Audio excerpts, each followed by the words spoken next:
All right. Welcome to another episode of the Fantasy Central Show.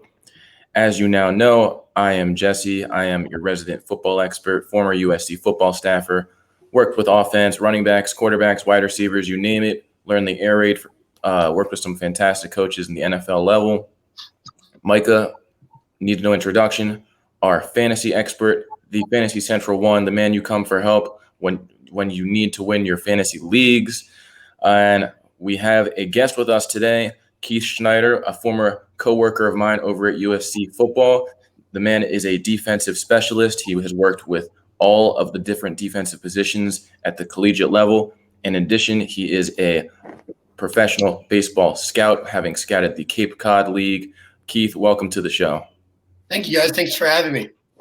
Yeah, man, this is about to be fun. We got a lot to discuss today. Today we're talking about breakouts and bold predictions. The season's like a week away, so I figured now's the time to throw out those predictions and see what happens.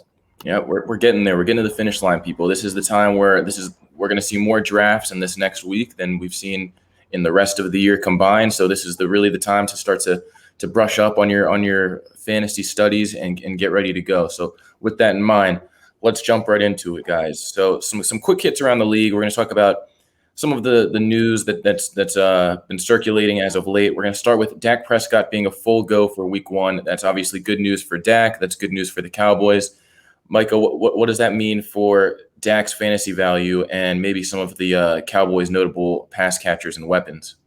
It gives people to be more optimistic. It gives reason for people to be more optimistic about his outlook. But I'm not really, I think the shoulder is still going to, hurt him later on in the season. So I'm not too optimistic about him as the season progresses. But for now, people are like, okay, yeah, he'll be good. But I'm not, my outlook on him hasn't changed much. I'm still all right. So Keith, Micah and I did our quarterback tiers last week, but we don't know where Dak ranks for you. So where does he land in your quarterback rankings? Yeah, so he's probably in my tier 2. I'm a little higher than I think Micah may be on him, but I view him in that Kyler Murray, Dak Prescott, obviously Russell Wilson, Justin Herbert, Aaron Rodgers, kind of those guys. I think obviously still the shoulder is something to manage and keep an eye on. But on the contrary, if you're not high on guys like CeeDee Lamb, Amari Cooper, Dak being back and being ready for Week 1 will push those guys higher up in the draft and allow you to take advantage of that in your draft and maybe wait on a different guy. Robert Woods, Mike Davis, Chris Godwin. If you don't like the Dallas Cowboys, wide receivers, or you think they're going too high, you can with this news, you can definitely take advantage of it. Sounds good. Yeah, I mean, look, this is the guy. He was the leader in fantasy points per week when he was healthy last year. And then obviously, his season took a turn for the worse. But it's something to keep in mind. If Dak is going to be back, if he's going to be a full go, then we're talking about a guy who has potential to finish not just as a top quarterback, but the top quarterback. So it does give people a little bit more optimism than they had before, knowing that he is going Week 1. Not only that he's going, but that he's a full go. It's encouraging language, put it that way, because we knew he was likely to start Week 1. That's why they held him out of the preseason. But calling him a full go does make you a little bit more optimistic about his outlook going into the week. So the next thing that we have, the Raiders have added Peyton Barber to a backfield that already had Josh Jacobs and Kenyon Drake. This backfield is getting more and more crowded by the day. Keith, I'm going to start with you this time. Does this change your outlook on Josh Jacobs or Kenyon Drake at all? I mean, not too much. Peyton Barber will get some third down catches. He'll be in the backfield. He's a good pass catcher. He's probably not going to take too many carries away from, as you said, Josh Jacobs and Kenyon Drake. Personally, not too high on Josh Jacobs this year because I'm a little nervous. I had Kenyon Drake in a bunch of leagues last year, and I know he's talented. And I know with his time in the Dolphins, he's proven that he's talented, and he doesn't need a ton of carries. So I'm a little bit nervous for Jacobs, mostly a Kenyon Drake, but not really. This news doesn't really do much for me in my rankings. Micah, I know you're a little bit higher on Josh Jacobs. So does this, are you taking advantage of this? People may be thinking twice about Jacobs as it gives you a little bit even more value on him, or are you getting scared off yourself? It's a little bit one of those moves that you just kind of see and you don't really take into account. It gives them more running back depth. That's what they're looking for. That's what they were looking for when they signed Drake, I believe. And now they're they got a little more. So I think it's just about getting a running back room that could survive an 18-week, COVID-ridden season if COVID, attacks the team or something like that. I tend to agree with you. I mean, I think talent prevails at the end of the day. I will say, I mean, he split red zone and goal line carries with Gibson last year in Washington. So that's really the one area of Jacobs' game that I do think, even if it's 2-3 touchdowns that Peyton Barber you see steals from Josh Jacobs this year, it's obviously not ideal. But at the end of the day, he's not the most effective back. So I tend to agree with you, Micah, that, it's – at the end of the day, whoever's the most talented guy is gonna get the carries. He's gonna get the work. So agreed. Jesse, are you extra nervous for Peyton Barber? Because I see Kenyon Drake doing what you kind of just said, taking some of those goal line carries. So are you extra nervous for Jacobs because of Peyton Barber, or kind of just that same nerves? I mean, the way I see it is that they added Kenyon Drake to fill some of the voids that they feel Josh Jacobs has in his game. And what he has in his game is his pass catching ability they're not 100% sold on. So they're looking at Kenyon Drake to be an overqualified third down back for them. That's why they paid him that money. To me, I just don't think that that's a big enough role or that Kenyon Drake's going to perform well enough in it to really scare me off of Josh Jacobs being a solid RB2. Peyton Barber obviously is someone who he's not going to take that role, but the role that he might take is steal a couple touchdowns, which does put a cap on the week-to-week output for Josh Jacobs if he's going to lose a touchdown here and there to Peyton Barber. It won't be a lot. It's hard to rely on it. It doesn't change your projection, but it's just something to keep in the back of your mind. It could be frustrating for Josh Jacobs owners this year. Moving on the topic of people adding running backs, the Falcons have signed Wayne Gallman and cut Quadri Allison. So we heard earlier on, we even discussed on the show, Micah, that Quadri Allison was the true number 2 back for this team. Obviously, they didn't feel he was good enough of a true number 2 back because they cut ties and they brought in somebody else altogether. So, Micah, Mike Davis was a very popular pick in that nice little, right before that running back dead zone, a solid, reliable starter for a decent offense, should have had a decent output, was great last year and stepping in for McCaffrey. Does Wayne Gallman coming in kill the value for Mike Davis? It doesn't kill the value, but it absolutely 100% positively affects it. It does hurt it. I think Davis was going to be featured if Gallman wasn't there, but now that Gallman is there, he's going to get carries. I saw a crazy stat. I was going to tweet it earlier, but I'll just say it now. I think it was Gallman was the fourth among players with 140 rushing attempts. Gallman was 4th in the league in yards after contact per rushing attempt, behind Ronald Jones, Nick Chubb, and Derrick Henry, I believe, something like that. I mean, and that's good company. He's not a bad running back. He improved that season. I think he'll be able to be somewhat decent this year. So yeah, it definitely does hurt Davis' value for me. Yeah, Keith, I know you were high on Mike Davis. Is this scaring you going forward on Mike Davis's value as well? Yeah, Jesse, like you said, I was definitely very high on him. I took him in a draft on Tuesday. It's my RB2. Was very excited for that. Now this kind of, like Micah said, cuts his value a lot. I still think he may win that job at the end of the day, and whether it's 1A, 1B, or he's the true number 1 and Gallman's number 2, still think he can kind of win that. But you definitely got to move him down in the rankings. You definitely got to make sure that when you take him, it's not as your RB2. It's probably an RB2 upside at best. Yeah, I tend to agree. I mean, Micah said it really well. Wayne Gallman is a sneaky productive guy, right? He's the kind of guy who, he doesn't have the name value. He doesn't have the recognition. He's not going to rip off a 60-yard touchdown run, but he's going to get you your yards per carry. He's going to get you short yardage. Mike Davis, he's a nice pass catching all around kind of back, but he's not the biggest guy in the world. So Wayne Gallman stealing all of those touchdowns kind of majorly caps Mike Davis's value. So PPR, Mike Davis, knock him down a few spots, standard, way down. Yep. All right, moving on to our next news. The Broncos cut Royce Freeman, and the Panthers have added Royce Freeman. The Ravens also tried. So, Micah, I'm going to start with you. Tell me first what this does for the Broncos running backs value. Does it change the value of Javonte Williams or Melvin Gordon at all? I don't think so. I think there was a chance that Freeman was going to get cut anyway because they like Mike Boone. They were probably going to make him the running back 3. So I think this is going to happen regardless. But they just because I feel like they didn't like him anyway. For a couple seasons now. So I feel like he was going to leave anyway. So I mean, Yeah, I mean, and now you have Gordon, you have Javonte. I think there's still going to be that kind of 1-2 tandem. Then as the season progresses, we see Javonte get more and more touches, that type of thing. Tend to agree with that. So Keith, for you, the Panthers picking up Royce Freeman, what does that mean for their backfield? Are you taking him well ahead of Chuba Hubbard as Christian McCaffrey's handcuff, or are you still leaning on the rookie? I'm personally still leaning on the rookie. I think Royce Freeman for the Panthers is definitely someone they want to bring in as a veteran presence to back up Christian McCaffrey just in case there's a setback. And when McCaffrey gets back into playing, coming off that injury last year, he's not 100%. McCaffrey's this guy who can do everything. He can catch passes. He can truck people, jump over people, has great agility. And I think they're doing this there where if, they notice that in the goal line, in the green zone, he's not as effective, maybe they'll give Royce Freeman a couple carries to work Christian McCaffrey back in, or just in case something happens, like I said. I still like Chuba Hubbard as a handcuff more than Royce Freeman, but it's definitely something to monitor, especially if Royce Freeman starts vulturing touchdowns and becomes more of that Mike Tolbert role from a while back.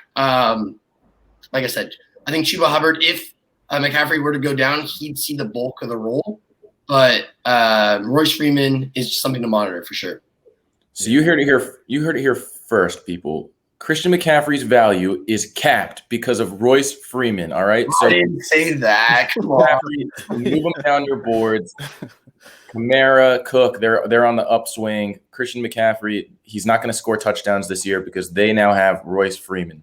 Is that what you're telling me? Fake news. This is how it happens. Fake news. Yeah, that is Keith. That is Keith's opinion. All right, I do not. He does not speak for the rest of the Fantasy Central show. All right, Micah, do you think that Christian McCaffrey's value is going to take a hit at all for this edition? I do not, but I do think Chuba is going to be get the first reps if something happens to Christian. I think he'll get he'll be the guy. I'm going to play the devil's advocate here, and I'm going to say that why bring in a veteran running back who's going to cost you more money if you're confident in what you have in a cheap rookie Chuba Hubbard? So I'm going to say that for me, McCaffrey, we're hoping he doesn't get hurt at all, but if he stays healthy the first few weeks, it gives Royce Freeman plenty of time to get up to speed, learn the playbook, learn the offense, and by that time, we could easily see him as a much more effective version of what we saw from the backups in Carolina last year should something happen to McCaffrey. So for me, what I'm doing here, if I'm a McCaffrey owner, is I'm not taking a handcuff anymore. I don't trust either of these guys to be a handcuff because I don't know how this is going to play out throughout the year. So I'm going to let them go to the waiver wire, and I'm going to keep an eye on it and pick somebody up hopefully around week 3, week 4, see how it plays out, see who's looking like the RB2, add them, stash them as the handcuff at that point in time, but not drafting them. Yeah, I think that's the best move. I actually like that. I think that I'd probably do the same thing to you guys. Unfortunately, I have to agree with you. That's also unfortunately, we have to agree with you. If we make when it's right, it's right. You just kind of go with the right move sometimes. So, all right, guys. Our next news and note, Micah, you want to take this one? Yes, sir. Evan Ingram short term is on the IR for the short term. I mean, I feel like we say this every offseason at some point, at least, or every season at some point.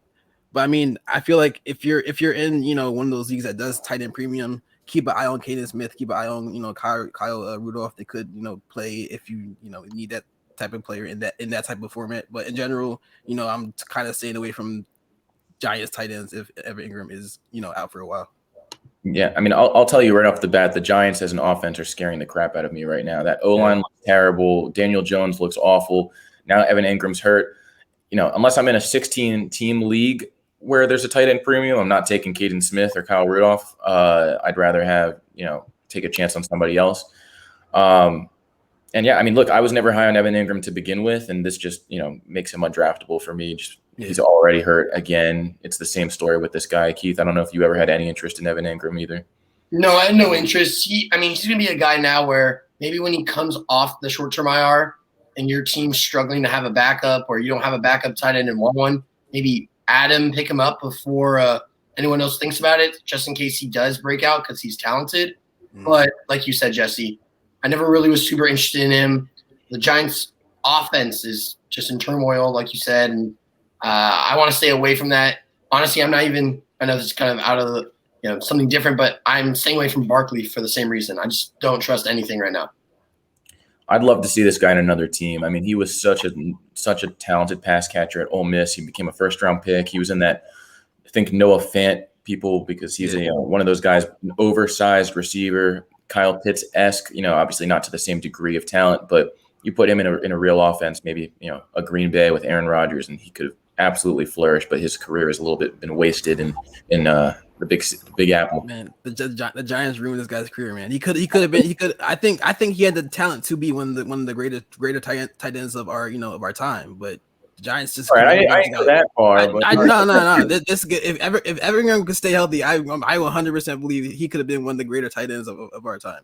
Yeah, I mean he. I think I forgot the stats, but he's even his rookie season, I think he had what was it, like 600 reception yards and like 6 touchdowns, something like that. His rookie season, like he's a special talent.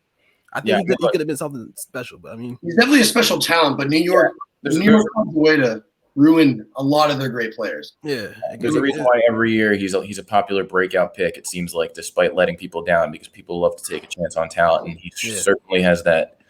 And our next and final quick hit, staying on the tight end topic, Irv Smith is getting surgery. He's very likely out for the season. The Vikings went out and they added Chris Herndon, who was a popular sleeper tight end for the Jets last year. Mike Zimmer had a really great quote about Chris Herndon, basically saying he's pretty good at a lot of things. So going off of that, Micah, Irv Smith, he was a popular breakout pick for a lot of people. Do you think that this changes the value for the other Vikings pass catchers? Yes, I think most importantly, it changes the value for Thielen. I think I have him as my wide receiver 15, and I think he could easily finish top 12, 13, whatever. I think, what he did last season isn't a fluke. He's a great player. He knows how to get open in the end zone. He can create his own, separation. He does all that well. I think he'll, be in line for another great season. So did you move him up to 15 after Irv Smith got hurt, or did you already have him that high? I officially didn't have a spot set for him at that point, but if Irv Smith didn't get hurt, he'd probably be closer to, wide receiver 20. Okay.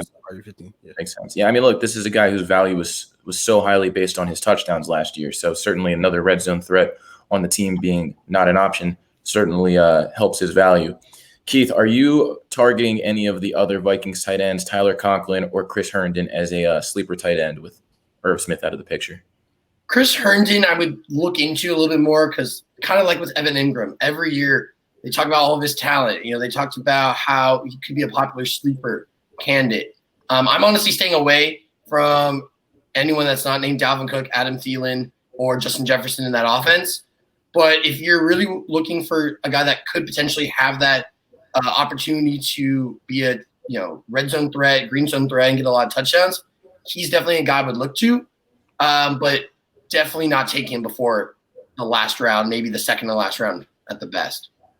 Yeah, and for those of you out there in deeper leagues, I do think it's a situation worth monitoring. This is a run-first team, so they're going to play with a lot of bigger packages, a lot of 12 personnel to get tight ends out on the field. So keeping that in mind, that means that a lot of the offense could go through a tight end eventually. We're hoping to see that last year with Kyle Rudolph and Irv Smith, and this year it could be Conklin and Herndon on the field a lot of the time. So this is definitely a situation to monitor because these guys could be really good streaming tight ends on a matchup basis because they're going to be on the field a lot. They're going to get a lot of red zone opportunities. It's a good offense. It's not the best offense. It's a good offense. Moves the ball well. Kirk Cousins is a very capable quarterback. So something to keep an eye on moving forward. All right, moving on to our next topic, guys. We're going to talk about breakouts on this show. So what is a breakout? Micah, how would you define a breakout?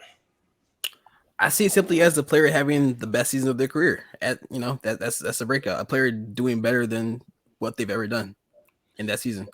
Yes, I tend to agree with you there. I think that a breakout is somebody who we see something that we thought they might be capable of finally unleashed, getting into that next echelon of status, an average guy becoming good, a good guy becoming great, a great guy becoming elite, or anywhere in between. So that in mind, Keith, you're going to start us off here. Who is your first breakout candidate, and where do you see them really finishing off this year? Yeah, so my first is Marquez Callaway. I mean, admittedly, I'm a Saints fan. You guys know that. So with no Michael Thomas, Adam Troutman should be, coming back, maybe be okay for week 1, but it's doubtful. Nick Vannett being out for 4 weeks. Traquan Smith was also a little bit banged up here, but should be okay. I mean, they need someone other than Alvin Kamara to throw the ball to. I thought in that last game, Jameis really loved him as a deep threat target. We all know Jameis isn't afraid to unleash his arm and throw it deep. And, 5 catches, 104 yards, 2 TDs in that last preseason game gave me confidence. Right now, let's see here. It's escaping me exactly what his ADP is exactly right now, but he's being drafted really late, and I think he can be definitely a wide receiver too. Especially for those first 6 games before Michael Thomas is even expected to come back. And I think he will, especially if Jameis starts falling in love with him for that month and a half, 2 months before Thomas is back, have a good role when Thomas is back, because, you can't, just because the guy's the number 1 target, he'll get targets, but you're not going to forget about the guy for the first 6 to 7 weeks that's really been there for you. And I think Callaway can really be that wide receiver 2, wide receiver 3 border for the entire season, but with high wide receiver 2 upside in the beginning of the year. I like this one a lot. I don't know about you, Micah, but it's not just the opportunity there too. He was looking nice in those preseason. Yeah. Yeah, those touchdowns. I was like, whoo! I mean, he was looking good. I was Jameis loves to uncork the deep ball, as you said, Keith. So this is definitely one that makes a lot of sense. Micah, you're on board for this one too. Yeah, I probably, wherever I have him ranked, is probably too low, to be honest. I mean, as Keith said, somebody has to get the ball thrown to in that. Somebody's going to catch the ball. I mean, we love to think it's Alvin Kamara breaking records. That would be great. For us Kamara owners out there, I am in a couple of my leagues, so I would love that personally. But we will see that if the Saints can spread the ball around more than just hitting him the ball 50 times a game, which would be pretty sweet. Moving on, my first breakout is Damian Harris. So Damian Harris, we all know him. He's 5 yards per carry last year for the New England Patriots, a run-first offense. Touchdowns were not great. Doesn't catch the ball. Those were the big things that were wrong with him. Mac Jones is now the starting quarterback there. Cam Newton is not going to vulture 10 touchdowns like he did last year. The upside is out of this world. I mean, right now you see him going in the same area as like a Gus Edwards. And to me, he's going to be, a high-end RB2, maybe even creep into that RB1 status. This is going to be a solid offense. They have a lot of time that they're going to have tight ends on the field. You saw that. They invested in Jonnu Smith, a great blocker, and Hunter Henry. So everything's setting up well for this to be a very run-first offense. Damian Harris is going to be on the field a lot. All of the ceilings of all of the Patriots' skilled position players were raised by Mac Jones being named the starter just because of how good he looked versus how bad Cam Newton was last year. And then also just the fact that, like I said, it's more rushing touchdowns to become available. Mac Jones is a capable distributor, fantastic at Alabama. He clearly understands the system. I just think this is set up very well for Damian Harris to be a absolute steal at where his current ADP is. 2 great calls in a row. I love it. Off to a great start here. I couldn't agree more. I think I have like 5 or 6 shares in these best ball leagues that I do. So yeah, I'm with you. Yeah, yep. He's definitely great. I worry a little bit, like you said, in PPR, just because he doesn't catch the ball. And James White is definitely still there. But in non-PPR, if he crept into the running back 1 discussion, would have no problem. He's a nice option in standard leagues right now. A really nice option. If he goes down, though, Ramondre Stevenson, great guy to keep an eye on as well, because this is going to be like I said, it's a run-first offense. So James White's getting up there. Yeah, he still have his pass-catching role, but somebody's got to tote the rock. So Right now it's Damian Harris. Could be Ramondre Stevenson. Micah, who is your breakout? My first candidate to break out is Tua Tagovailoa. I mean, listen, Jalen Waddle, I think Will Fuller, all these guys that he has, all this talent around him is going to help him to ascend to another level. He's comfortable. He's Mike Gesicki as well. He's comfortable. He has the back of the team. The team likes him. They're comfortable with him. Everything's just trending up for him, trending up for that entire offense in general. So I mean, I think this is going to be a big year for that offense, a big year for that franchise in general. I think it's going to be, and Tua is going to be the biggest reason why. I mean, look, he's going in that same area as the Justin Fields is, the Trey Lance is. He's one of those upside guys. He's a second-year guy. He was thought of as one of the most talented quarterback prospects we've seen in ages, and then he, of course, had a very unfortunate injury that dropped him in not only the draft rankings but also in pretty much everybody's minds. If he can recapture that, I totally see it. He's not personally somebody that I'm doing, but I definitely see it. Yeah. I just think having that receiver like Jalen Waddle, I keep saying it over and over again, but having a guy that you can rely on who's super talented like that, that you can throw to whenever you need them, third down, whenever, to get you out of tough situations, that's going to be something you rely on every single game. That's going to really help to become a better quarterback overall. Not to mention he's got some legs too, so he could steal a couple rushing touchdowns. Agreed. Keith, who's your next breakout? My next breakout candidate, it's going to be a little similar to what Jesse said earlier, but Gus Edwards. Similar to Damian Harris, Ravens love to run the ball. They have a number of injuries at the wide receiver position right now. Obviously, great tight ends, Mark Andrews being one of them. And Lamar's going to run the ball, but obviously when J.K. Dobbins going down, he was going to be the backup, the 1B to the 1A of J.K. Dobbins. There's no one really behind him. Justice Hill, he's a second year. He got 12 total carries last year. So there's no one really being that best backup. Gus Edwards was going to be a real guy that you worry with J.K. Dobbins there. But now I don't have that same worries with Hill. Downside, Gus doesn't really catch the ball. He caught 9 passes last year. Not great. But he also averaged 5 yards a carry. I think he had something like 6 touchdowns last season, a lot of them coming towards the end of the year when they give him a bigger role.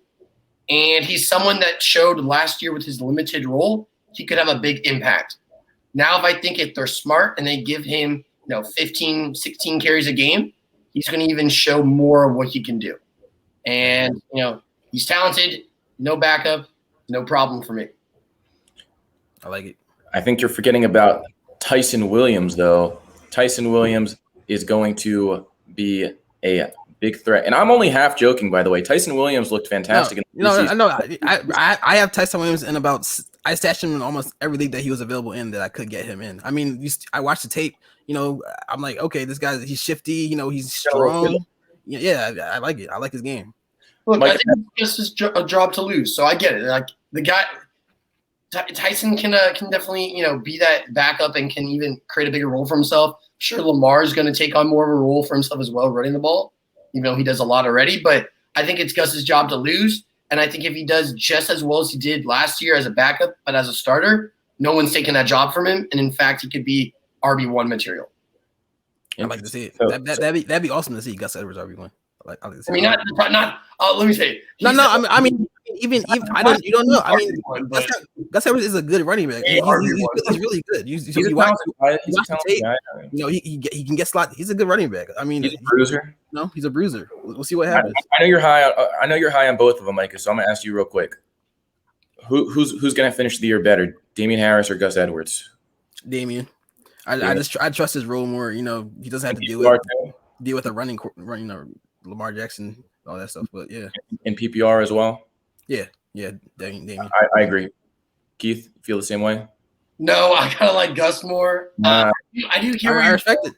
Look, he's my breakout guy for a reason. I do understand what both you guys are saying. His role is more defined.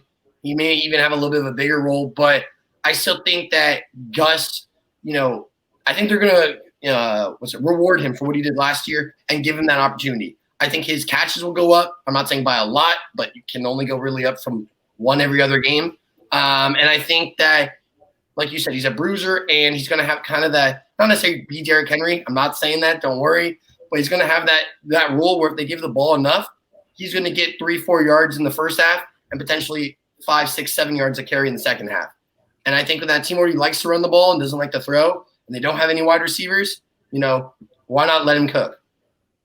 Gus Bus. All right. Exactly, Gus Bus. My next breakout is Mr. Mike Williams of the Los Angeles Chargers. This is a guy, he's a former first-round pick out of Clemson. He was spectacular in college. He hasn't quite lived up to the reputation yet. Clemson's produced a lot of guys in this mold. They had, DeAndre Hopkins, Sammy Watkins, Mike Williams. They were on quite the tear, and Mike Williams seems to be where we stopped here because he just has not lived up to that reputation since he's gotten here. Well, this is the year that Mike Williams breaks out, people. Mike Williams is in a high-powered Chargers offense with a fantastic young record-breaking quarterback in Justin Herbert. Hunter Henry is gone. There's a lot of receptions to go around. I don't care about all the noise about the Palmers and the Guytons of the world. I know Micah's smirking over there because he loves those guys. Micah's a fan of, if you're the fourth receiver on the Chargers, Micah wants to have you. Give me all the Tyron Johnson. Give me all the Tyron Johnson. Like, I love it. I'm just telling you, this guy is the number 2 receiver for a reason. He has a ton of talent. He has yet to unlock it. Somebody's got to be the red zone possession guy, and it's going to be him. We're going to see Mike Williams score. This is not my bold prediction. We're saving those for later, but I'm telling you, Mike Williams is scoring 8 to 10 touchdowns this year. Ooh, that's a bold prediction. I'm sorry. There's no way that is a prediction. It's not one of my bold predictions. It's still a bold prediction. Mike Williams, Keenan Allen is he'll do his thing. He'll be a wide receiver 1, no worries. But where else are they going to give the ball to? Eckler can't do it all. So I'm saying Mike Williams is the red zone threat for this team. He'll probably finish with something like 800 yards, but he's going to probably finish with 8 touchdowns as well. You worried about that injury history at all? Look, it's obviously a concern, but you can't draft scared, right? So he's a breakout for a reason. He's been injured in the past. He puts it together. He stays healthy, and he becomes the touchdown threat that he can be this year. So that's what I'm thinking this year for him. I trust this guy more if he could catch a ball without having no regard for his body. This man just goes up in the air and just comes down on whatever he lands on. And then he's, come on, man. DeAndre Hopkins. No, I get it. He thinks he's DeAndre Hopkins, but then he's not. So it is what it is. But I think he puts it together this year. I like it. All right, guys. Now, one of my favorite guys in the league in the NFL right now, Darnell Mooney. I think when the moment Justin Fields starts at quarterback, him and Allen Robinson are going to ascend to, even Allen Robinson is going to ascend to a higher level, but Mooney will break out with Justin Fields at quarterback. And I think that's all it's going to take. He's talented. He broke out. I think he had a 91st percentile college dominator rating per player profiler. I think he broke out at an early age as well. He's a great wide receiver. He has natural abilities, and I think Fields is going to help him unlock those natural abilities at the NFL level. Finally. And I think it should be noted that Micah just traded for him in one of our leagues. So I had to. I need all the shares I can get. I love this guy. He put his money's where his mouth is, so that's all we can ask for, right? We don't want people just talking up here. We want you to know we believe this stuff, right? So, I like it. He's got a lot of talent. He's a good route runner. He's playing mostly out of the slot. He's got a lot of speed. He's just a talented guy. So the ball can't go to Allen Robinson every time. They have 50 tight ends on the Bears, but none of them really, to me, are going to have the upside of a Darnell Mooney in that pass game. Justin Fields is a guy who can be accurate downfield. Let's see what they can do together for sure. Micah, question for you. In a PPR league, I know this got him about names a little higher ADP wise, but would you do like Darnell Mooney or would you rather do like a Jarvis Landry? That's a good question. I if I'm feeling unreliable, I might go Landry, but if knowing me, I probably go Mooney every time. The guy, I want the upside. I want the breakout. Yeah, I mean, that's the ultimate ceiling versus floor discussion right there. And we're going to go at that range in the draft. I think ceiling is the way to go, right? So, All right, Keith. Okay, speaking of ceiling, Laviska Shenault. Saw him when he played for Colorado. I was unfortunate that I had to be a ball boy on the sideline watching him make play after play. Pretty sure he had a sprained ankle, something was wrong with his knee. His shoulder was messing up, and he was still incredible. Last year, he did pretty well. He obviously wasn't the breakout rookie wide receiver that some of these other guys were, but he did well. And I think why he's going to be good this year, first off, I think he's the only healthy receiver over there. Marvin Jones, I think, is still banged up a little bit. DJ Chark hasn't come back to practice fully yet. In the last game, last 2 preseason games, he's caught 8 of his 10 targets from Trevor Lawrence.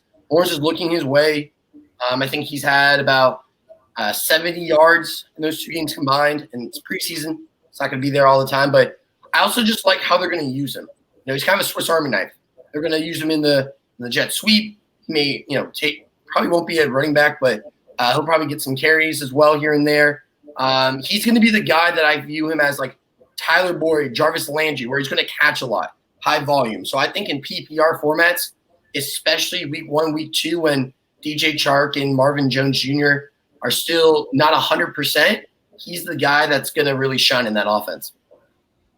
I thought you were really going to be bold and comp him to A.J. Brown because of the yard after catch ability that they both have. I mean, this guy is a running back once he has the ball in his hand. So, I mean, the key here is obviously with ETN out, they were planning on using him on, third downs and short yardage as like their pass catching specialist from short throws from the line of scrimmage. And now that role is there just for Shenault to take. So I definitely can see this. This is a very popular breakout pick in fantasy circles. I agree. All right, Jesse. Speaking of popular breakout picks in fantasy circles, Jerry Jeudy. That's a lot of J's over there on that bar. My guy. I mean, Jerry Jeudy, what else is there left to be said about Jerry Jeudy? Obviously, I'm sure you guys were hoping to learn a new breakout, but I couldn't help myself. I mean, this guy is so freaking talented, and he has the perfect quarterback for his skill set in there right now. Teddy Bridgewater is not going to take a shot down the field. He's going to throw the ball intermediate to the open receiver. Jerry Jeudy is going to catch 300 passes this year. Obviously, I'm exaggerating for effect, but he's pretty clearly going to be, to me, a top 20 at worst receiver. He's being drafted like he's a wide receiver 3. So the value is crazy. It's maybe he doesn't have the same ceiling to be a wide receiver 1 that some people are projecting for him, just because the Broncos offense is, it has limited upside as a whole with Teddy Bridgewater as the quarterback and the touchdown rate being so incredibly low there. But at the end of the day, this guy is going to catch 1 million balls and he's going to be super effective. I just think we shouldn't be surprised if somehow, some way, Jeudy becomes the guy in the offense over Courtland Sutton. I wouldn't be surprised if he gets the most targets in that passing offense. I have no doubt in my mind he is the guy over Courtland Sutton. Courtland Sutton is born to be a good wide receiver too. I know how much you love the guy, but he is. I'm in love with Courtland Sutton, so it was tough for me to even say that. So he was born to be a really good wide receiver too. He's not. He's a second round pick out of SMU. He's a talented guy, but he's not. He does not have the pedigree of a Jerry Jeudy. He does not have the Judy's different skills of a Jerry Jeudy. Yeah. Would you consider Courtland Sutton then a bust candidate? I know this is a breakout. Oh, I would 100%. No. I'm not taking Courtland Sutton. I am. Yeah, I feel like if it comes to the point where they're not winning games because Bridgewater's at quarterback, they're going to put Drew Lock in the game. They're going to see what he can do. If it comes to the point where Drew Lock isn't doing, then they're going to, at that point they'll do whatever they think is best. But I think if Bridgewater isn't doing well, they'll definitely get Drew Lock in the game. That could help get more passes downfield to Sutton. I do not want to bank on them putting the worst quarterback in the game when I'm drafting a receiver. This offense can barely sustain 2 threats, let alone 3. So Noah Fant and Jerry Jeudy are my Broncos. I'm banking on Courtland Sutton taking a big step back. He's obviously very effective when the ball's thrown his way, but he's the kind of guy who I see him getting 3 to 4 targets a game as a change of pace. Nothing more. Ugh, that actually sick. Listen, I think Courtland Sutton is one of those guys that can become one of those guys that doesn't really matter who's back there at quarterback. He knows that he has a good catch radius. He's becoming a better route runner. This isn't really about Courtland Sutton. It's about Jerry Jeudy, but we're talking about Courtland Sutton. But I do think Sutton can be that guy. But we'll stay on topic. We'll stay on topic. Talking Courtland Sutton, and we'll move on to my last guy. Mr. Jonnu Smith, the guy that Bill Belichick said that he really likes. And then a year later, he goes to get him. I mean, come on, guys, put the pieces together. I think they're going to utilize him well. He's going to be used, as a runner, as a pass catcher, and however, Bill wants to use him. And I think he'll be used often. If Bill Belichick likes you, then you are golden in Micah's book. Then you're good. That's standard. Write it down.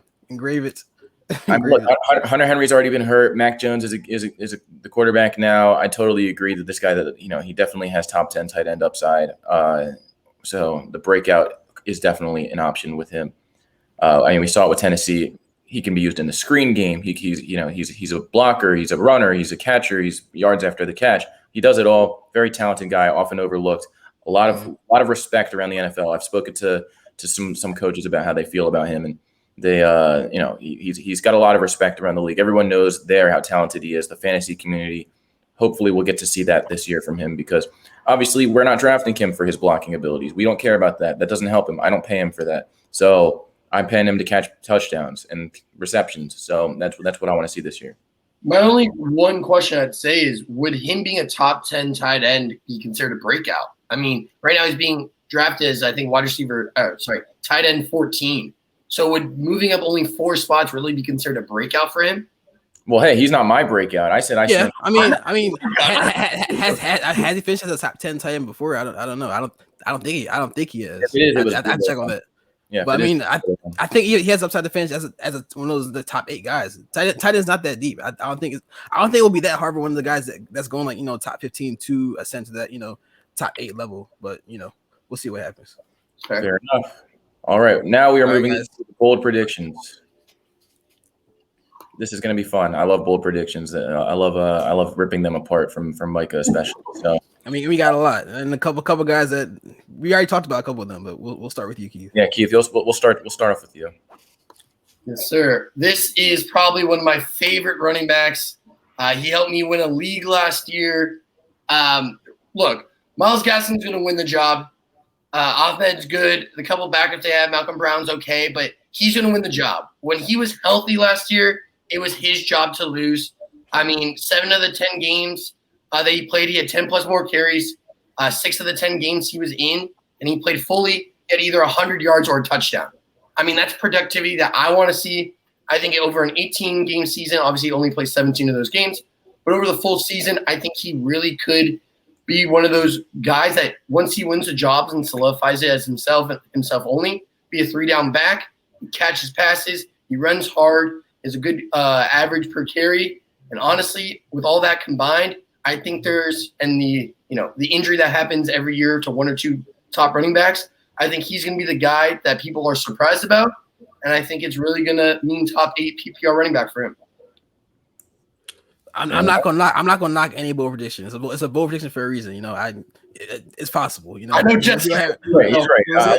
I can't help myself a lot of times. Like I don't see any way in hell that this guy's a top 8 running back. I totally see it as the bold prediction for me would be like top 12. I couldn't bring myself to do higher than that. Honestly, I couldn't do it. But he definitely could be a top 15, top 12 running back. So more power to you, Keith.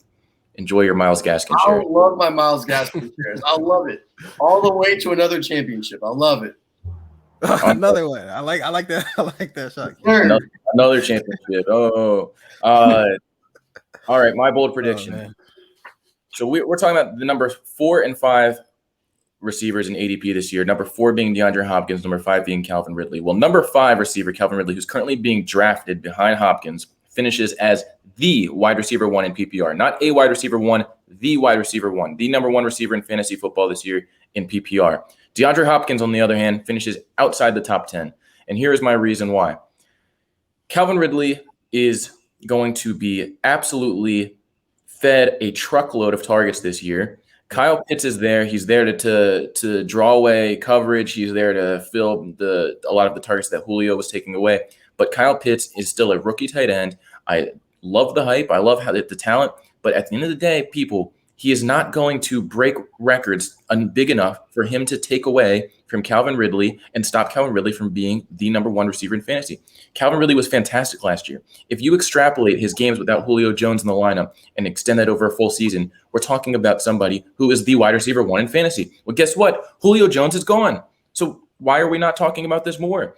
DeAndre Hopkins, on the other hand, is in an offense, an air raid, where they're going to spread the ball around. And yeah, he's the most talented guy that they have, but they added AJ Green. They added Rondale Moore. Chase Edmonds is going to have a bigger role this year. So, this isn't an offense that's going to spread the ball around. And I'm not saying don't draft DeAndre Hopkins and expect him to be a wide receiver 1, because yeah, maybe he is going to be a wide receiver 1, but I'm saying temper your expectations. He's going too high. I would rather have Calvin Ridley. I'd rather have AJ Brown. I'd rather have Justin Jefferson. I'd rather have DK Metcalf. I'd rather have Stephon Diggs. If you're taking Stephon, he's going ahead of him, but not in every league. So temper your expectations on Hopkins.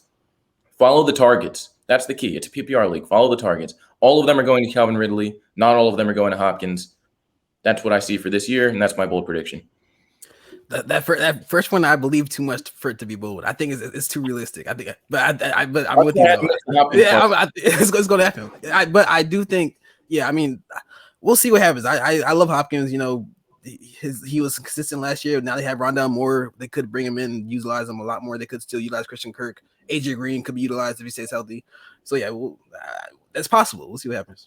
My only one thing about Calvin Ridley being the number one guy is, like you said, you know, I agree with you. I mean, Kyle Pitts would have to be the best rookie tight end ever to do what people think he's going to do. Yeah.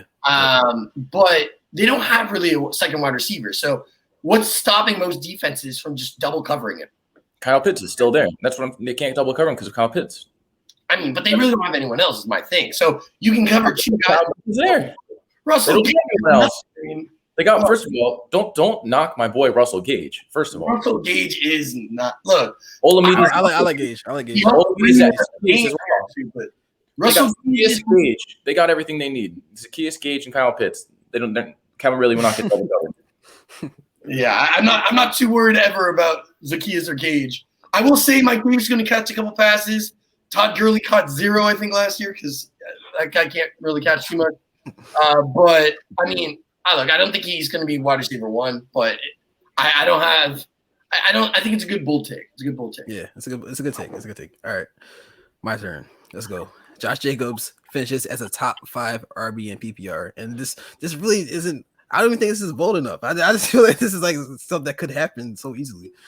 He's going to continue to get red zone looks, and that's going to continue to help him get opportunities to score touchdowns. And utilizing his skill set, his ability to weave through tackles, and his strength, he's going to be able to score those touchdowns, and he'll be able to finish as a top 5 PPR running back.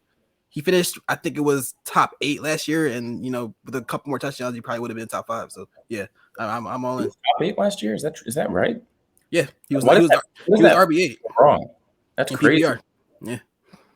Because of Twitter, because online, all these people creating these narratives that messed stuff up. You know, Jacobs was good last year because he's going to be good again. Drake's not going to, affect that too much, in my opinion. So you're really not scared about Peyton Barber? I'm not. None of these guys. none of this running back depth scares me. You know, they're just guys. They're just people that have to be there. We're all just people. We're all just people. That's true. We're all just people. But yeah, that's my take. All right, Keith. Fair enough. Just not going to comment on it. Okay, cool. We'll move on. With that being said, I'll take another take that probably you will like. Miles Sanders, top 6 running back in PPR. Look, I think people are very quick to discount Josh Jacobs and Miles Sanders for that same reason. I mean, people are saying a bunch of different things from, Jalen Hurts can run, so it's going to take away from it. Miles Sanders is that good anymore. I think people are undervaluing his ability to catch passes as well. I mean, the last 3 games, I wrote down a stat here, hit over 80-plus yards with Hurts in the 3 games they played with each other at the end of the season. He also had 3 touchdowns. I mean, I'm not saying he's going to score a touchdown every single game with Jalen Hurts, or my buddy Jesse over here will be the happiest person in the entire world. Big Eagles guy. But, look, he's going to be good. He's still going to be the RB1. They still have the most talented wide receiving core. They have a couple good tight ends in Dallas Goedert and Zach Ertz. But they're still going to feed him, I think. And I think the biggest problem was last year they didn't feed him enough. Brought in a new coach. I think he's going to get the ball more, and I think he's going to shine. He can still catch, like I said, and in a PPR league, if he can catch 4 passes a game, get 30, 40 receiving yards, and have those touchdowns continue to do as well, because they have to monitor Jalen Hurts, and they have to really, just like with Kyle Murray in the green zone, someone's got to spy him or look at him. I think he's going to find more touchdowns. I think he's going to be successful. So I think people aren't talking about him enough. You're doing both predictions right. This is how it should be. I like it. I'll tell you what. I'm a lot higher on this guy now. He was a bust for me a week ago on our show. I'm a lot higher on him now that Jordan Howard's gone. But I'm still this is still an absurd take to me, but that's fine. It's bold takes. They're supposed to be bold, right? I mean, bold. It's supposed to blow our minds. It's supposed to be crazy. Doesn't make, what I mean? Mine was the last one. It'll blow everyone's mind. Don't worry. Mine have not been crazy enough. I don't know, Jesse. We'll see if this next one is crazy enough. Yeah, I'm sure a lot of you guys are wondering out there. Mike is saying Josh Jacobs is going to finish top 5. Keith's saying Miles Sanders top 6. Myles Gaskin top 8. Who is finishing outside of the top 10 that gives room for these guys to finish there? Well, guess what? I have the answers for you. These are your first-round pick running backs to avoid. Saquon Barkley, Nick Chubb, Najee Harris, and Alvin Kamara are finishing outside of the top 10. Now, you might be wondering, Jesse, you are the Alvin Kamara fan in the world. Why are you saying that Alvin Kamara is not a top 10 running back all of a sudden? Well, I think that Alvin Kamara is in an offense that's going to be terrible. Now, the Saints have Jameis Winston there. They have no receivers. They have no pass catchers. He's going to catch his targets, but he's not scoring any touchdowns. The touchdowns last year are what made Alvin Kamara the number one running back in fantasy. He scored 6 in one game, people. This is a guy who is not touchdown dependent, but he is RB1 touchdown dependent. So the floor is still there with Alvin Kamara because those receptions are going nowhere. But this is not an offense that's going to just move the ball like it's done in the past. That's just I just don't see it. And it's bold for a reason, right? I'm not saying don't draft Alvin Kamara. I'm not saying don't take him top 5. I'm just saying of the guys in the top 5, this is the guy that I see not finishing in the top 10. However, the rest of these guys should not be going in the first round ever, and that is a fact. Saquon Barkley is in the worst offense in football. I'm telling you that right now. The Giants are the worst offense in football. Worse than Detroit, worse than the Jets, worse than the Houston Texans. They are the worst offense in football. They are all name value, and they are no output. Joe Judge is a terrible head coach. Jason Garrett is a terrible offensive coordinator. The offense has no creativity, and it has a quarterback who is going to be starting all year long because they've invested a high first-round pick in him, who is not an NFL quarterback in Daniel Jones. Saquon Barkley, stay away. Not to mention he can't stay healthy. He's not playing more than 10 games this year. That's another added point. Nick Chubb, I love Nick Chubb. I love him. I love his talent. In a great offense, could not be more different of a situation than Saquon Barkley. However, there's a guy named Kareem Hunt there that caps his value, and Kareem Hunt is not going to get hurt, and Kareem Hunt's not going to not catch passes, and he's not going to not score touchdowns. So Nick Chubb, for me, he's a steady RB2. He's being drafted like he's an RB1. I don't want him as my RB1. I'm not taking him in the first round. I'll take somebody else. That's simple. He'll be finished as maybe RB12 outside the top 10. Najee Harris, the O-line is so bad on that team, guys. It's so bad. It looked great in the preseason, but that was against backups. So I get it that the production's there. They're going to give the ball, but this is not a good offense. It's not a good offense either. Ben Roethlisberger is learning a new offense this year. He's old. He looked terrible last year. He can't stay healthy. Mason Rudolph's the backup who looks even worse. So what happens when Ben Roethlisberger inevitably gets hurt and the defense decides to crowd the box with no offensive line protection? Najee Harris will end up averaging 3 yards per carry, so it doesn't matter how many times you feed him. He's not going to be productive. So Najee Harris is starting to creep into the first round in 12-team league. Stay away. I'm saying these 3 guys in particular, don't take him in the first round ever. Alvin Kamara, you could take him top 5 and be fine with it. This is just a bold prediction, everybody. All right. I can see the Saquon Chubb Harris thing happening. I can see it happening. I wouldn't be surprised. Kamara, I had to bite my tongue, but the other things. I really painted a picture for you with the other guys, though. I really painted a picture. I actually love this bold prediction. Obviously, I hope not for Kamara's sake with the Saints, but I think you hit I think you hit it perfectly with the Najee Harris thing. Like, Najee Harris is more talented than James Conner was, but that offensive line is the biggest problem. Like, James Conner would have to fight off 2 tacklers just to get back to the line of scrimmage every carry. Like, what do you expect at some point? And while you upgrade in running back, like you said, you don't upgrade in the line. And then, obviously, I'm not going to reiterate all your other points, but I think this is a great, bold prediction. Obviously, hopefully, only 3 out of 4 happens so that Gaskin and Sanders can slide in there. But, I think I love this take. I love it. I had to say something before we move on, but there is something there when you have a talented running back and a bad O-line. Some of these backs know how to create their own yards. They know how to do that type of thing when they're in the open field and create their own opportunities. I think guys like Harris, guys like Saquon, even though they have a terrible offense, they can create. They can be innovative. I think that's how they'll get most of their value. So I don't know, we'll see what happens, but I think that's going to help them the most. I had to say that just Micah, you're 100% right, but that comes down to the offensive coordinator being creative enough to give them opportunities in space and being able to open things up for them. And I don't think that either of those teams have offensive coordinators where that's possible. They both are very, very stale, very, very outdated offensive minds. Obviously, the Steelers, we'll hopefully see a little bit more of a modern progression from them. Maybe gravitating a little bit more towards that zone run scheme that we've seen be successful in other offenses. But at the end of the day, I don't trust either of those teams to open things up for these guys. This is not Sean Payton. This is not Kyle Shanahan. This is not Sean McVay that we're talking about here. So I'm not give these guys with those offensive lines, and what we're talking about a different story. But that's not where we're at. I like it. All right, guys. Now, my final bold prediction, or one of my final bold predictions.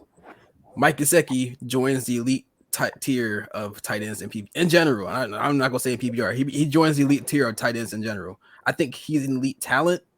He just needs a quarterback that's going to help him unlock that potential, and Tua is going to be that guy. It's that simple, in my opinion. I'm going to need some clarification from you here. When you say the elite tier, are you saying that he's going to be in that Darren Waller and Travis Kelce and George Kittle tier? Yep, that's the bold prediction. He's going to join that elite. The guy that you want in the first, second, or third round as your tight end one that you want to get before everybody else. Anyone here who's a fan of Micah's takes should be drafting every share of Mike Gesicki they can. If that's the case, read the scrolling bar, guys. Read the scrolling bar. Come on. The value is off the charts, guys. We're talking about a guy who's barely being drafted as a backup tight end in some leagues, and Micah's saying he's going to be elite. So if that's the case, you can get the steal of the draft as Mike Gesicki. That's the add-on to this bold prediction. The steal of the draft is Mike Gesicki. Look, we got another talented pass catcher here out of Penn State. We saw it. He's a great high pointer, big body, decent route runner, great body control. It all comes down to Tua. So we'll see if the Dolphins offense can do it, and we'll see if they actually want to pepper this guy instead of X, Y, Z receivers they have, since they added so many to the team. I mean, we're talking so much about Jalen Waddle and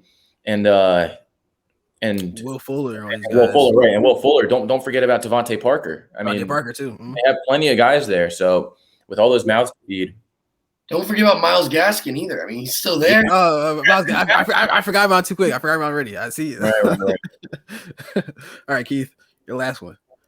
I like this one a lot. I like it. We wanted bold. We're going bold. Sam Darnold finishes as a borderline QB1. Guys, there's a couple things people aren't remembering. I like it a lot. One, he's getting away from Adam Gase. Everyone gets better when they don't have that guy as his coach. Let's be honest with that. He was in a position to fail in the New York Jets with that coach for those 3 seasons that he was as a Jet. People forget that, in 2019, with that terrible team, he was 7-6, threw for over 3,000 yards, had 19 touchdowns and 13 interceptions. One reason I think he's going to bounce back in a big way this year is because a couple things. One, reconnecting with Robbie Anderson, and they have a great wide receiver core and just offensive weapons there. DJ Moore, Robbie Anderson, Terrence Marshall Jr., Christian McCaffrey. Those guys are all very talented and can create extra yard, have high yards after the catch, can break tackles, can do a lot of things there. One of the things also I think people aren't realizing is when the team is struggling and when, the Panthers are going to be down in a lot of games, they're going to throw the ball. And that's just simple. They're going to have to throw the ball to try to come back. They're not going to hand the ball off as much. And when that happens, usually, especially if he does well, like I think he will, the quarterback's going to do better, and he's going to do better in fantasy. I'm not saying they're going to have the best offense. I'm not saying that they're going to be, the Chiefs or the Bucks or the Cowboys or anything like that in the terms of their offensive production. But I'm saying with the amount of times they're down in games, he's going to have to throw it. And I think he bounces back and does really well, be poised in the pocket like he was in his USC days. And I think that all translate into him being a QB1. Not the QB1, but a QB1. I like it. You like it. I'm really mad that you forgot about Dan Arnold when you were listing the Panthers' weapons. Yes. It was a very talented tight end. Yep. I mean, look, this shows Keith's USC bias, everybody. I mean, Sam Darnold, I love Sam. He's a great dude. I wish nothing but the best for him. I'm not drafting him in fantasy, though. I'm not risking my fantasy season just because I'm buddy with Sam Darnold. That's not happening. So quarterback too, though. He's your quarterback too off your bench. Why do you have to? You don't have to risk your fantasy season. He's the last draft. Who cares? All right, fine. Be that as it may, the bottom line for me is you're going to go ahead and say that it's not going to be a powerhouse offense like those other offenses you named, which I completely agree with. And to me, that means he's not going to be a quarterback one. I'm not risking it on garbage time. I'm not risking a guy being a quarterback one just based on garbage time points. So, look, at the end of the day, I get what you're saying. He gets away from Adam Gase. He gets weapons like he's never had. He's a talented guy. I just knowing Sam, and again, I don't want to talk poorly about his game, but just knowing Sam, he's so turnover prone. He's not going to have the ball in his hands ever. So it's just like but Christian McCaffrey's still there, and it caps any quarterback on that team's value. Christian McCaffrey scoring 35 fantasy points per game. So at the end of the day, fine, you can take him as a sleeper, but look, he's going to work with going from Adam Gase to Matt Rule and Joe Brady. I mean, he's such an upgrade. And look, I get it. You don't want to rely on garbage time. But the thing is, you're not drafting him as your QB1. You're getting a QB1. So I don't care if he gets 10 points because they're down 35-10 and he throws a touchdown to Christian McCaffrey for 40 yards. I don't care. I still get the points. He also can run. So, don't forget, he can run. I don't want him to run too much because sometimes he makes me nervous, but he can also run. And I think if you're going to be a QB1, you have to have the ability to run sometimes, and he definitely does. So, lock it in. You heard it here first. If you guys take him, congratulations on winning your league. That's all I'm saying. I think Darnold is man. He's a talented quarterback. He's not bad. He's never been a bad quarterback. There's a reason there is a hype that was there. He's a decent quarterback. Now he has the best weapons of his career. I'm with it. I think this also. If you guys are a fan of what Keith and Micah are saying, then you need to place your bets. Stop doing this. Sam Darnold leading the league in quarterback rushing yards right now because he is read the scroller. That's going to win you a net. That you'll be able to buy a new car with the money that you'll win off of that bet because he is such a long shot and apparently he runs. So there you go. Read the scroller, guys. I'm not saying he's going to be the number one running quarterback. Wait, Keith. Let's suggest you defend this take. Okay, you're up. Here's my logic behind this. Ready? And this isn't that crazy. I'm telling you right now. Once I finish talking, you guys you guys are going to be buying every share of Zach Ertz you can get because Zach Ertz is going at the end of drafts. People keep that in mind. He is going at the end of a draft. He is going. His average draft position is tight end, 16, 155 overall, according to Fantasy Pros. So he is being barely drafted as a backup tight end in a lot of leagues. The Eagles still don't have pass catchers. Yeah, they added Devontae Smith, but they're still going to be a team where the most talent comes from their tight end position. And Dallas Goedert and Zach Ertz are those guys. Dallas Goedert cannot stay healthy. That's just a fact. Look at George Kittle, look at Dallas Goedert. What do they have in common? They are the two best run blocking tight ends in the league. Do you know what run blocking does to your body? It destroys your body. That is why they get hurt. It is not a coincidence that they get hurt. It is not by happenstance. It's not because they don't train hard enough. It's because they are putting their heads down and making those tough blocks to open lanes up for running backs. That's why they get hurt. So when Dallas Goedert inevitably gets hurt and Jalen Hurts, who is averaging I think it was 30, 40% target share to tight ends when he was a starter last year and has been doing the same throughout camp, if he only has one of those guys left, guess what? Guess who's going to get all those targets? They're going to come to Zach Ertz. They're going to come to the boy Zach Ertz. Super Bowl hero Zach Ertz is going to get all those touchdowns, all those targets. So right now everyone's expecting it to be Dallas Goedert, and yeah, that's fine. He's the more talented guy. He's younger. He's very athletic, and as an Eagles fan, I don't wish injury on anybody, especially not a star tight end for my the team that I support. But when the guy who can't stay healthy inevitably gets hurt, and Zach Ertz is still standing there, the lone man on the field. I mean, remember last year when everyone was dropping like flies? Didn't it feel like there was one time where Zach Ertz was like the only guy left we had at one point? I feel like I'm not crazy. So I just I see that happening again. And then Zach Ertz is the kind of guy who, when that inevitably happens, you can get him as your backup tight end. He's reliable. If you need him to play, you can get 6 points out of him minimum in a PPR league. If instead of him dropping a goose egg, hopefully. And if Dallas Goedert gets hurt, which he will, because he's Dallas Goedert, he's a top 10 tight end.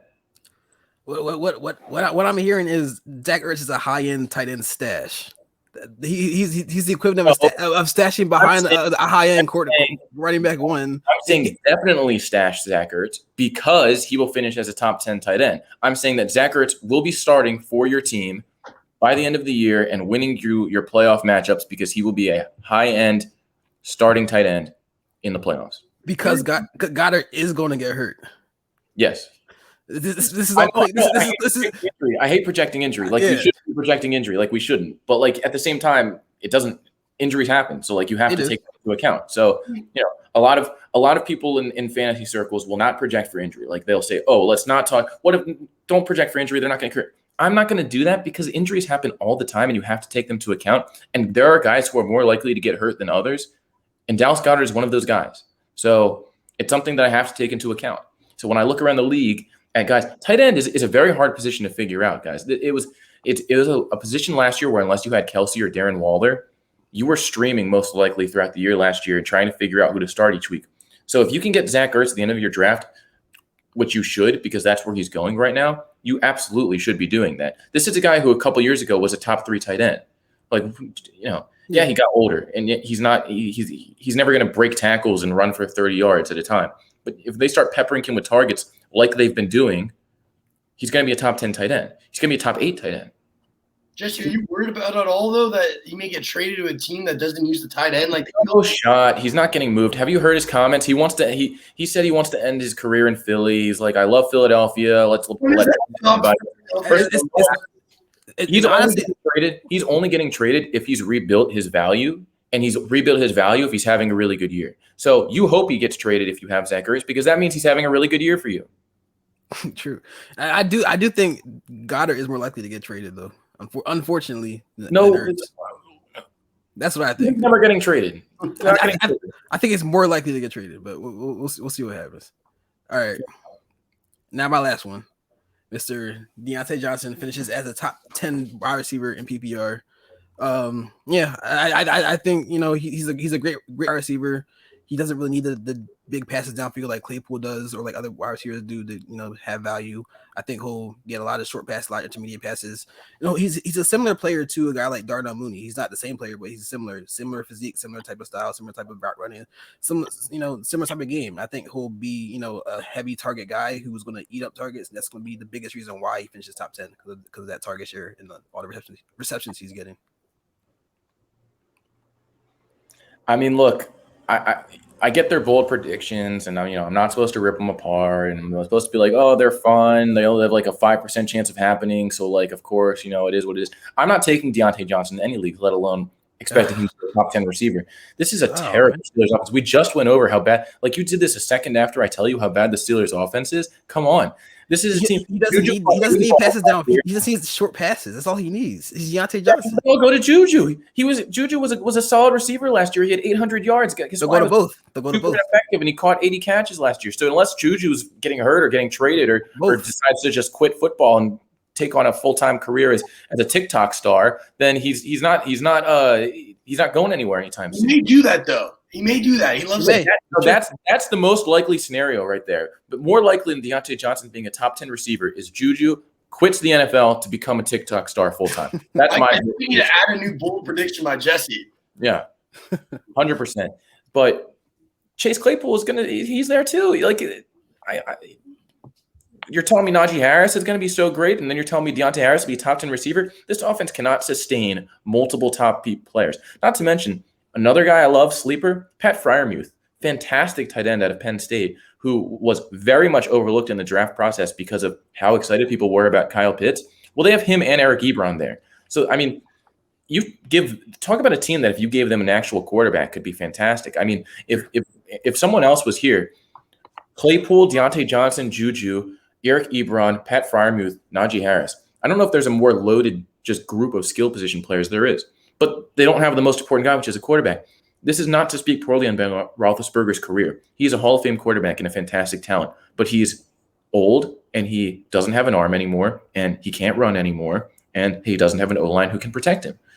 And that's part of why he throws the ball so short, because the O-line doesn't give him any time. So he's dumping the ball off all the time.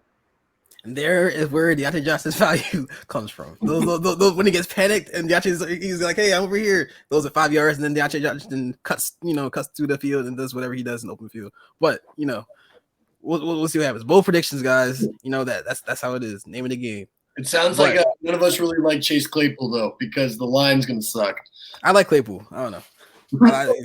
I'm a fan. All right, guys. That is the show. That's the show, everybody. Thank you for tuning in. Don't forget to submit your mailbag questions because next week we are getting ready for footballs to start. So we want to be sure to answer all of your questions before the season starts. Thank you to Keith for joining us. We had a really good time with you. For those of you who enjoyed Keith, let us know so we can bring him back. And next week, we are also going to be talking about dynasty stashes. So for those of you in dynasty leagues, be sure to tune in and listen in to figure out who you should be holding on to in your dynasty leagues for the long haul. Signing off for the Fantasy Central show. This is Jesse, Micah, and Keith. See you guys. Thank you, guys.